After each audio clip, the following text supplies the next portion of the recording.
So এখন আমরা যে ম্যাথটা করব এটা তোমাদের ম্যাথমেটিক্স বইয়ের পেজ 72 এর প্রবলেম।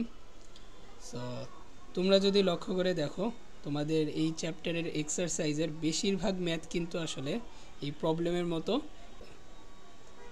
সো এই ম্যাথে মূলত তোমার লগারিদমের ম্যাথ। সো এটা মূলত লগারিদমেরই ম্যাথ, খালি তোমার এটার সাথে রিয়েল লাইফ প্রবলেম ইন্টিগ্রেট করে দিছে। সো তুমি যদি খেয়াল করে দেখো তোমাদের এই চ্যাপ্টারে এক্সারসাইজের বেশিরভাগ ম্যাথই কিন্তু এরকম তোমার কথার ম্যাথ, মানে রিয়েল লাইফ প্রবলেম দিয়ে দিছে। তোমরা যদি লক্ষ্য করে দেখো তোমাদের এক্সারসাইজের বেশিরভাগ ম্যাথই কিন্তু এরকম যে তোমার একটা বিরাট কোশ্চেন যেখানে তোমার রিয়েল লাইফের একটা প্রবলেম বলে দিবে এবং সেটাকে তোমার লগারিদমের ব্যবহার করে সলিউশন বের করতে হবে। সো এই ম্যাথটা করি চলো। তোমার কোয়েশ্চেনে বলছে in how much time will the price of A car B reduce to half with 4% mark down rate. So এই ম্যাথটা মূলত তোমার কম্পাউন্ড ইন্টারেস্টের কনসেপ্ট দিয়ে করতে হবে। সেখানে তোমার কম্পাউন্ড ইন্টারেস্টের একটা বিষয় আছে, কম্পাউন্ড ইন্টারেস্ট। সো ম্যাথ করার আগে একটা ডিসক্লেমার দিয়ে রাখি, তোমার ইসলামের শরীয়তে কম্পাউন্ড ইন্টারেস্ট একদমই হারাম, মানে পুরোপুরি হারাম। সো আনফর্চুনেটলি আমাদের সময় এখন আমাদের সিস্টেমে কম্পাউন্ড ইন্টারেস্টের বিষয়টা খুবই কমন হয়ে গেছে। সো অ্যাজ এ মুসলিম আমাদের উচিত যতটা সম্ভব ইন্টারেস্ট থেকে বেঁচে থাকা, ইন্টারেস্টে ডিল না করা। এবং ইন্টারেস্টের কিন্তু অনেক খারাপ ইম্প্যাক্ট সোসাইটিতে পড়ে, অনেকভাবেই পড়ে। সো এটা নিয়ে তোমরা যদি বিস্তারিত স্টাডি করতে চাও বা ঘাটাঘাটি করতে চাও, আমি একজনের বই সাজেস্ট করব, মুহাইমিন পাটওয়ারি, ওনার বইগুলো পড়তে পারো। সো যাই হোক, ফর্মুলা শিখতে তো কোনো দোষ নেই, চলো আমরা কম্পাউন্ড ইন্টারেস্টের ফর্মুলাটা শিখে নিই। সো কম্পাউন্ড ইন্টারেস্টের ফর্মুলা হইল P into 1 minus R whole to the power N. আগে কম্পাউন্ড ইন্টারেস্টের একটা বেসিক ধারণা দিয়ে রাখি। বিষয়টা হইল তুমি মূলত ব্যাংকে টাকা জমা রাখবা, এই মনে করো ব্যাংক। সো বিষয় হইল তুমি মূলত ব্যাংকে টাকা জমা দাও। সো অ্যাট এ সার্টিন সময় তোমার টাইম এর উপরে কি তোমার মূলত এই ব্যাংকে টাকা যতটুক রাখছিলা, সো মনে করো তুমি 100 টাকা রাখছিলা, একটা সার্টেন টাইম পরে 110 টাকা হয়ে গেছে, এবং কতটুক বাড়বে এটা একটা রেট মেনটেন করে বাড়ে। সো বিষয়টা এটাই ছিল। সো ইন্টারেস্ট, সো আমি এখানে এটা মুছে দিই কারণ এটা আসলে আমাদের ম্যাথের মেইন ফোকাস না। সো এখানে ফর্মুলায় মূলত এখানে এ বলতে বোঝাচ্ছে আমাদের কম্পাউন্ড ক্যাপিটাল, তার মানে ইন্টারেস্ট যোগ হওয়ার পরে তোমার টাকাটা বেড়ে কতটুকু হইল, এজন্যই কম্পাউন্ড ওয়ার্ডটা ইউজ করা হয়েছে। সো কম্পাউন্ড ক্যাপিটাল মানে টাকা। পি এখানে ডিনোট করতেছে যে তোমার ইনিশিয়াল ক্যাপিটাল, মানে তুমি কতটুকু টাকা রাখছিলা শুরুতে, সো সেটা হলো ইনিশিয়াল ক্যাপিটাল। এরপরে ছোট হাতের আর এখানে, বা আমি এখানে বড়,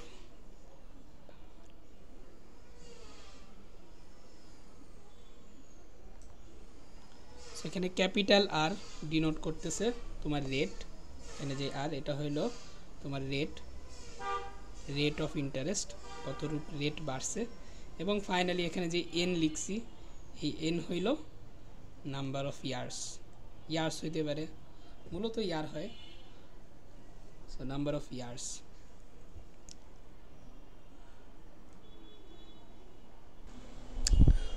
ওকে, সো আমাদের এখানে ফর্মুলা একটা কারেকশন হবে। আমাদের এখানে ফর্মুলার এই জায়গায় একটা প্লাস আছে। সো মেইন ফর্মুলাটা হইল A equals to P into 1 plus R whole to the power N.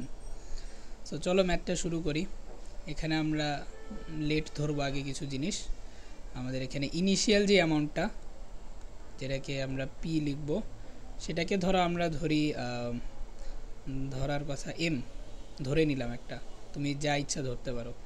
So সেক্ষেত্রে আমাদের কম্পাউন্ড যে অ্যামাউন্টটা হবে, কম্পাউন্ড অ্যামাউন্ট এ, সেটা হইল প্রশ্নে বলছে যে কম্পাউন্ড ক্যাপিটালটা ইনিশিয়াল ক্যাপিটালের ডাবল হবে, রাইট? সো কম্পাউন্ড অ্যামাউন্টটা আমাদের এখানে তাহলে 2m হবে, এবং রেট দিয়ে দিছে, রেট দিয়ে দিছে 8%। সো আমরা এখন সরাসরি ফর্মুলায় ভ্যালুগুলো পুট করে দিব। সো তোমার এখানে এর ভ্যালু আমরা দিব 2m সমান সমান, এবার সে ইনিশিয়ালের জায়গায় m ইন্টু 1 প্লাস, এখন একটা মজার বিষয় আছে, সবাই লক্ষ্য করে দেখো, 8%কে আমরা অবশ্যই এখানে নিউমেরিক্যালি লিখব, পার্সেন্টের আকারে লিখব না। সো তোমরা অনেকে হয়তো পার্সেন্টেজ থেকে নিউমেরিক্যালি নিতে গেলে অনেক সময় গোজামিল বানায় ফেলো, অনেক সময় জগা খিচুড়ি করে ফেলো। সো তোমরা অনেকে হয়তো পার্সেন্টকে নিউমেরিক্যালি নেওয়ার সময় অনেক কনফিউশনে পড়ো। সো সেটা দূর করার জন্য তোমাকে এখানে আমি পার্সেন্ট থেকে নিউমেরিক্যালি নেওয়াটা সাইডে পয়েন্ট করে দেখাই, খুবই ইজি বিষয়টা। সেটা হলো তোমার যে কোনো নাম্বারের পাশে, ধরো এখানে 8%টাই নিলাম এক্সাম্পলের, এই 8 নাম্বারের পিছে পার্সেন্ট বসানো এবং নাম্বারের পাশে 1/100 দিয়ে গুণ করা একই জিনিস। মানে 8-এর পাশে যে তুমি পার্সেন্ট বসাইছো, তার মানে তুমি 8কে 100 দিয়ে ডিভাইড করছো। তার মানে সবসময় একটা কথা মনে রাখবা যে পার্সেন্টেজ যেই কথা 1/100 একই কথা, রাইট? পার্সেন্ট যেই কথা 1/100 একই কথা। সো 8% লেখা মানে তুমি 8 ইন্টু 1/100 করছো, এবং 8 ইন্টু 1/100 মানে 0.08। সো এইভাবে চিন্তা করলে আশা করি তোমরা কখনো পার্সেন্টেজ থেকে নিউমেরিক্যালে নেওয়ার সময় আর কনফিউশনে পড়বা না। সো আমরা এখানে ডিরেক্টলি 0.08 লিখব এবং হোল টু দি পাওয়ার উপরে n। সো এখানে আমাদের এই হাউ মেনি ইয়ার্স চাইছে, মানে এই n এর ভ্যালুটাই বের করতে হবে। সো সর্বপ্রথম আমরা দুই পাশ থেকে m কেটে দিব। সো এখন আমাদের n ছাড়া আর কোনো ভ্যারিয়েবলই থাকতেছে না। সো ম্যাথটা করে ফেলি। এই এখানে আমাদের এই ইকুয়েশনটা এক্সপোনেনশিয়ালের আকারে আছে, আমরা এটাকে লগারিদমের আকারে লিখব। সেক্ষেত্রে আমাদের লগ, এখানে এক্সপোনেন্টের নিচে যেই বেসটা আছে সেটাই লগারিদমের বেস হবে। সো 1 প্লাস 0.08 মানে 1.08 সরাসরি লিখে দিলাম। আর মাঝখানে যে ভ্যালুটা হবে এটা হইল এই পুরো এক্সপোনেনশিয়ালটার যেই ভ্যালুটা আসতেছে এটাই, মানে মাঝখানে 2 হবে। সো এটাই ইকুয়াল টু n। ওকে, তো আসো আমরা পেজ নাম্বার 72 এর পেয়ার ওয়ার্কটা করি। এই ম্যাথটাও আমরা মাত্র যেই ম্যাথটা করলাম এই ম্যাথটাও হুবহু সেম প্রসেসেই করতে হবে। তো আসো আমরা করি। এখানে কি বলছে, এখানে আমরা সলিউশন লেট ধরে নেই যে ইনিশিয়াল ক্যাপিটাল, তোমার যে ইনিশিয়াল ক্যাপিটালটা ছিল সেটা হইল p। সেক্ষেত্রে তোমার যে কম্পাউন্ড ক্যাপিটালটা হবে সেটা বলছে ইনক্রিজ বাই 40%। মানে ইনক্রিজ বাই 40% মানে আগে যেটা ছিল সেটা থেকে 40% বাড়ছে। তার মানে ইনিশিয়াল যদি তোমার p হয়,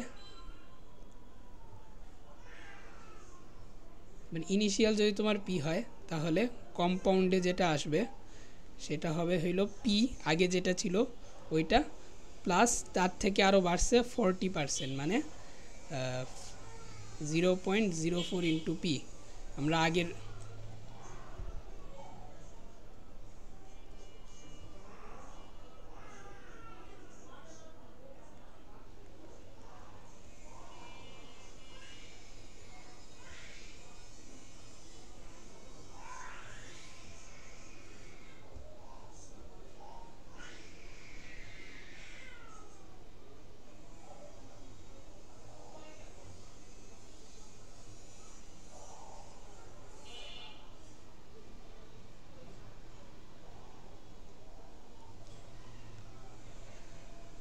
এখানে কম্পাউন্ড যেটা হবে সেটা হইল ইনিশিয়ালি যতটুক ছিল p সেটার সাথে আরও 40% অফ পি, তার মানে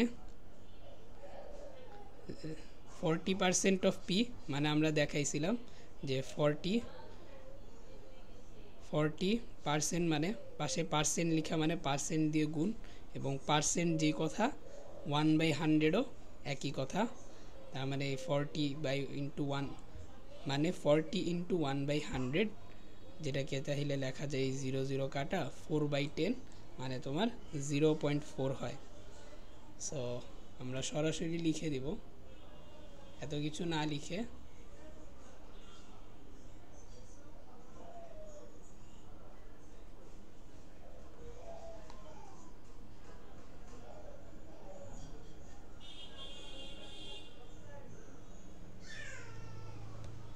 আমরা সরাসরি লিখে দিব 0.4 × পি, তার মানে এখানে 1.4 × পি হচ্ছে, তার মানে এখানে তোমার কম্পাউন্ড যে ভ্যালুটা সেটা 1.4 পি। ওকে, এবং এখানে আমাদের রেট কি বলে দিছে, রেট অফ ইন্টারেস্ট এটা হইল তোমার 12%। তো চলো ম্যাথ করা যাক। আমরা আগের মতোই ফর্মুলাটা লিখি, a সমান সমান p into 1 plus r whole to the power n। So এখানে আমরা এর জায়গায় 1.4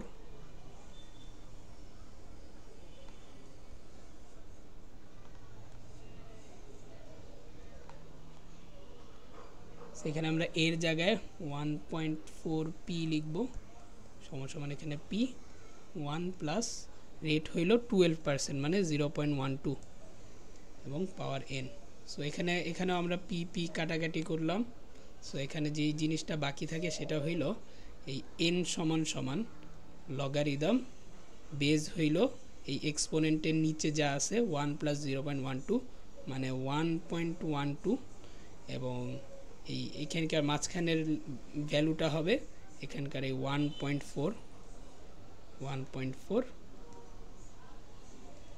সো এটা তারপরে ক্যালকুলেশন করে যা আসবে এটাই হইল তোমার অ্যান্সার। সো পেজ নাম্বার 72 এর পরে যে প্রবলেমটা আছে এটাও হুবহু আগের ম্যাথের মতোই। এখানে বলছে যে তোমার how much time price of a car will be reduced to half with 4% markdown rate। So এখানেও আগের মতো তোমার ইনিশিয়াল ভ্যালু ধরবো পি, তোমার কম্পাউন্ডে যেই ভ্যালুটা আসতেছে এটা হবে রিডিউস টু হাফ মানে আগে যা ছিল সেটার হাফ, তার মানে p/2, আর এখানে তোমার রেট বলে দিছে 4% অথবা 4% মানে 4/100 মানে 0.04। মূলায় ভ্যালুগুলা বসাই। সো এখানে কম্পাউন্ডের ভ্যালুর জায়গায় p/2 হবে, আর এদিকে p × 1। এখন এখানে একটা দেখার বিষয় আছে, এখানে কিন্তু প্রাইসটা রিডিউস করছে মানে আগে থেকে কমছে, রাইট? মানে আগে p ছিল এখন p/2 হয়ে গেছে। সো দ্যাট মিন্স তোমার এখানে যে রেটটা এই রেটটা কিন্তু ডিক্রিজ করার একটা রেট। সো এখানে রেটটা হইল একটা রিডিউসিং রেট, তার মানে রিডিউসিং রেট। সো যখন আমাদের কাছে রিডিউসিং রেট থাকবে তখন তোমার ফর্মুলার এখানে একটা মাইনাস দিতে হবে, প্লাসের বদলে মাইনাস। সো এখানে 1 minus 0.04 whole to the power n।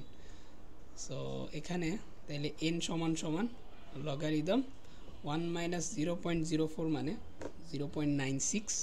So এখানে 0.96 আর উপরের এখানে ভ্যালু হবে হাফ। সো যেটা আসবে সেটাই তোমার অ্যান্সার। সো আসো এখানে ফর্মুলায় মাইনাস কেন বসবে এটা তোমাকে একটু ফিল করাই। তুমি যদি একটু ফর্মুলাটা ভেঙে দেখো, আমাদের এখানে a সমান সমান p × 1 plus r whole to the power n ছিল, তার মানে কিন্তু ফর্মুলাটা কি, তুমি যদি এইখানে p কে এটার সাথে মাল্টিপ্লাই করে দাও তাহলে এখানে p প্লাস r × p, এখানেও পাওয়ার এটারও পাওয়ার n। সো বিষয়টা কি, এখানে তোমার যতটুকু রেট হবে সেই রেট অনুযায়ী কিন্তু অত টাইমস, সো এখানে তোমার যত বেশি রেট হবে সেই অত টাইমস পি তোমার ইনিশিয়াল অ্যামাউন্টের সাথে যোগ হবে। তো এখন তোমার যদি প্রাইসটা কমাইতে হয় অবশ্যই এর ভ্যালু কিন্তু পি এর থেকে কম হইতে হবে।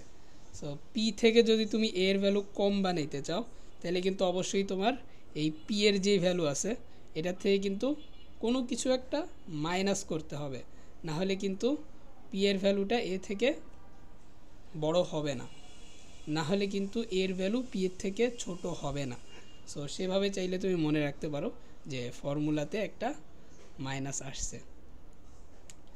সো আর যদি তুমি অত থিঙ্কিংয়ে না যাইতে চাও তুমি সিম্পলি মনে রাখতে পারো যে যখন তোমার কম্পাউন্ড অ্যামাউন্টটা ইনিশিয়াল থেকে ছোট হবে তার মানে অবশ্যই সেখানে রেটটা একটা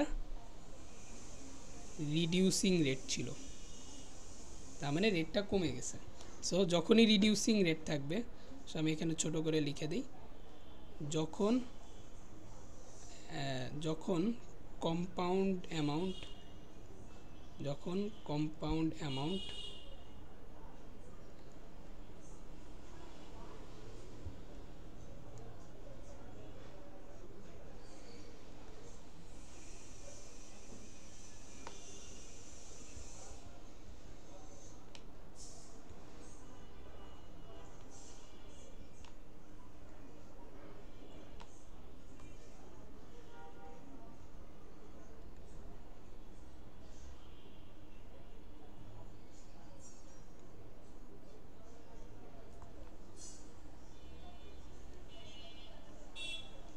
সো আসো আমি নেক্সট পেজে তোমাকে ভালো করে এটা লিখে দিই। সেটা হইল যখন তোমার compound amount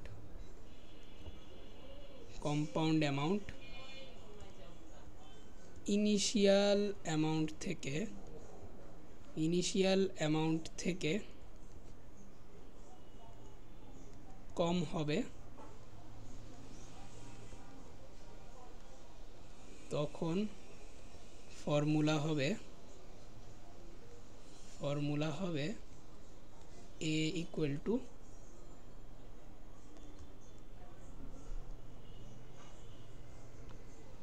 equal to p into 1 minus r whole to the power n। আর যখন কম্পাউন্ড অ্যামাউন্ট ইনিশিয়াল থেকে বেশি হবে তখন আমরা আর এর সামনে একটা প্লাস দিব, যেরকমটা আমরা আগের ম্যাথে দেখে আসছি।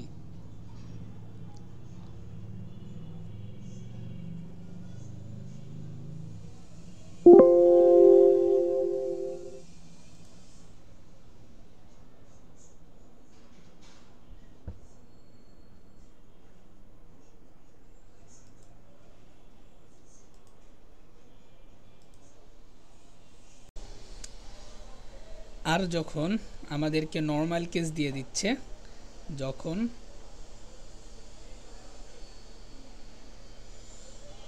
নর্মাল ভাই কন্ট্রোল ই,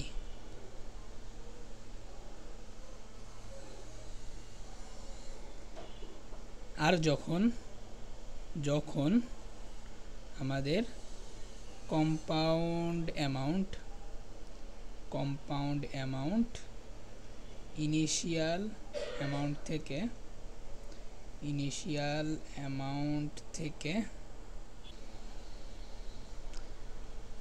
থেকে বেশি হবে তখন formula a equal to p into 1 plus r whole to the power n।